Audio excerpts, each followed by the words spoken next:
Panorama group, जो सोचता है वो करता है। आपके अपने सपनों का आशियाना। नमस्कार, सिटी पोस्ट लाइव देख रहे हैं। मेरा नाम वसीर है। नोटा वोट जो है कई चुनाव के समीकरण बदल देते हैं। कई सीट पर नोटा वोटों का जो प्रतिशत है वो काफ़ी ज़्यादा हो जाता है। कई विधानसभा क्षेत्रों में तो 5,000 से अधिक वोटा वोट डाले गए हैं। सर, नोटा वोट का क्या है चुनावी समीकरण से? देखिए, नोटा एक ऑप्शन है। मतलब जो उम्मीदवार हैं उनमें से कोई अगर पसंद नहीं है तो नोटा वोट का ऑप्शन होता है वोटर के पास। और वो नोटा दबाने का मतलब है कि कोई उम्मीदवार योग्य नहीं है जनता के नज़र में। और 2020 के चुनाव में सबसे ज़्यादा नोटा वोट वाल्मीकि नगर विधानसभा क्षेत्र में डाले गए थे, जहां 8,090 मतदाताओं ने यह विकल्प चुना था नोटा का। गोपालगंज के भोरे में 8,010 नोटा वोट पड़े थे, जबकि यहाँ जीत का अंतर महज 462 वोटों का था। कुचायकोट में भी 7,656 वोट नोटा में पड़े थे। और 2015 के चुनाव में नालंदा जिले में 4 विधानसभा क्षेत्र में 3 से 4% नोटा वोट पड़े थे। तो नालंदा विधानसभा क्षेत्र में सबसे अधिक 6500 नोटा वोट दर्ज किए गए थे। हालांकि 2020 में इस मामले में काफ़ी सुधार देखने को मिला। सभी विधानसभा क्षेत्रों में नोटा वोटों का प्रतिशत 1% से कम रहा। यह संकेत देता है कि मतदाताओं को अपेक्षाकृत बेहतर उम्मीदवार मिले थे, बेहतर विकल्प मिले थे। तो इस बार तो जन सुराज भी है मैदान में, बेहतर उम्मीदवार के साथ, बेहतर विकल्प के साथ। तो क्या होगा, बड़ा मुश्किल है कहना। सर, सवाल है कि जनसुराज ने बेदाग उम्मीदवार, पढ़े लिखे उम्मीदवार मैदान में उतारे हैं। क्या नोटा बटन दबाने वाले इन उम्मीदवारों के पक्ष में वोट डाल सकते हैं? ये गारंटी नहीं है। देखिए, मैंने कई लोगों से बात किया तो ठीक है, वो अच्छा ऑप्शन बता रहे हैं जनसुराज को, लेकिन कई लोग ऐसे भी हैं जो कह रहे हैं कि भाई जनसुराज अभी स्थापित दलों को हरा नहीं पाएगा और जनसुराज क्या करेगा पता नहीं। तो पूरी तरह से भरोसा नहीं है, लीप ऑफ फेथ होता है, वो अभी दिखाई नहीं दे रहा है। तो सब पड़ जाएगा नोटा का वोट जनसुराज को, ये कहना मुश्किल है, लेकिन पड़ सकता है, काफ़ी हद तक उसके पक्ष में जा सकता है।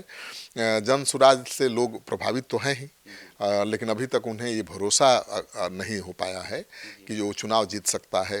लोगों को लगता है ये चुनाव हरा सकता है या जिता सकता है, खुद नहीं जीत सकता।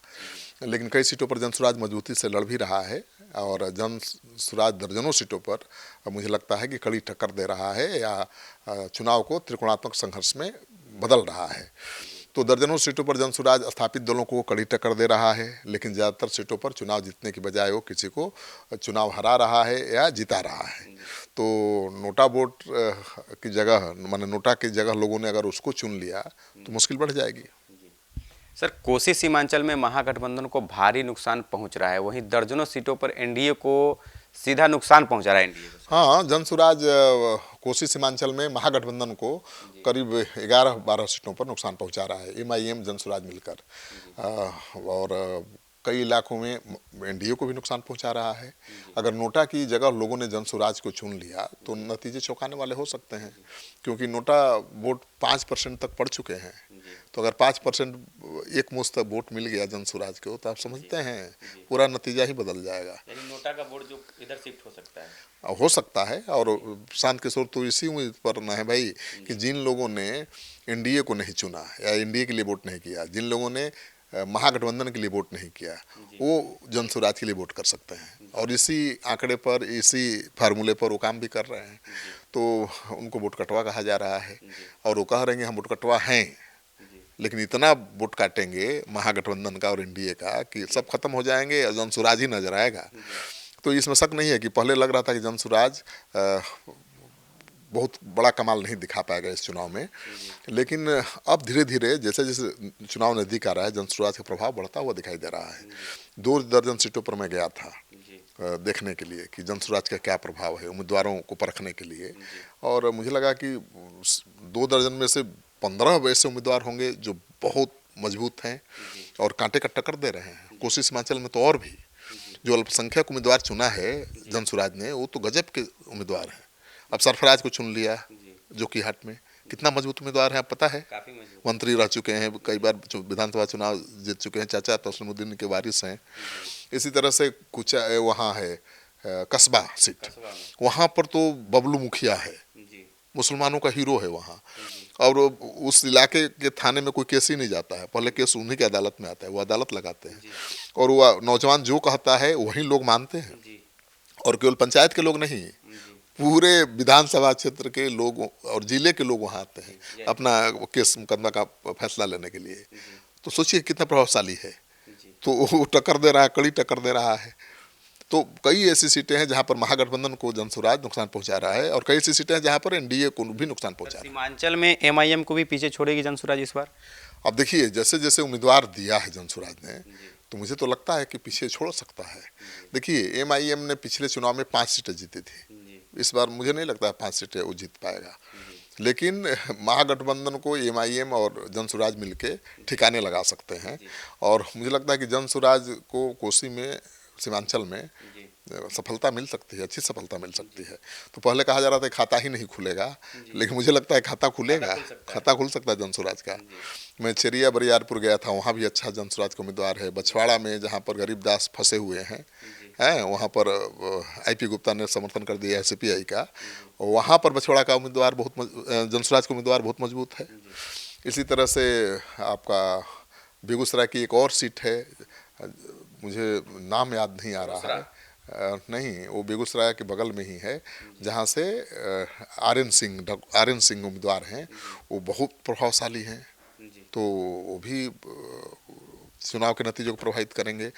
और कई सीटें हैं जहाँ पर जनसुराज मजबूत दिखाई दे रहा है। तो जनसुराज अगर 10-12 का आंकड़ा पार कर गया तब तो हंग असेंबली हो जाएगी, किसी की सरकार ही नहीं बने पाएगी।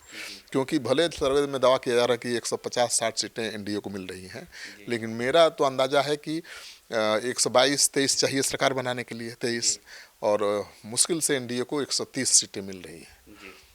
सोच लीजिए, तो 112, 10-12 तो महागठबंधन के खाते में जा रही हैं।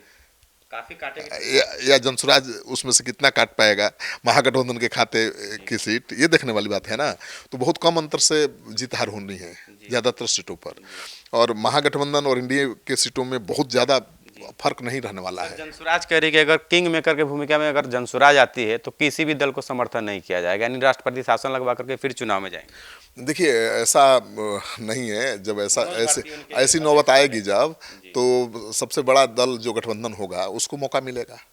और एनडीए तो बड़ा गठबंधन के रूप में साफ दिखाई दे रहा है, उसको एज है, तो सरकार बनाने का मौका मिलेगा तो बीजेपी बैठेगी, जनसुराज के 10-12 विधायकों को तोड़ लेगी, ठीक है ना, और भी जो निर्दलीय जीतेंगे वो भी साथ आ जाएंगे। तो सरकार तो एनडीए की बन रही है मुझे लग रहा है किसी भी सूरत में। लेकिन अगर महागठबंधन में 11 सीटों पर रार नहीं होता, अगर महागठबंधन को एमआईएम, जनसुराज कोसी सीमांचल में नुकसान नहीं पहुंचाते तो तेजस्वी यादव को हराना बड़ा मुश्किल था।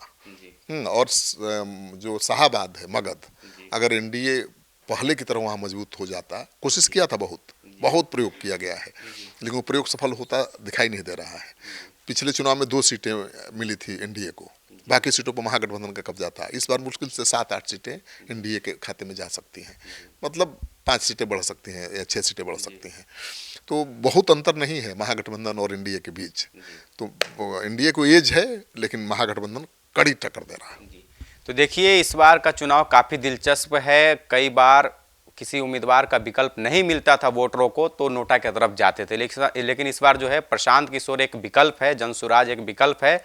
तो कहीं ना कहीं वो वोट, उनको आस है कि जो नोटा वाला वोट है वो जनसुराज की तरफ शिफ्ट हो सकता है। तो देखना होगा वोटिंग के बाद नोटा का जो परसेंटेज है इस बार कितना आता है। फिलहाल इस खबर में इतना ही, बने रहे हमारे साथ, धन्यवाद।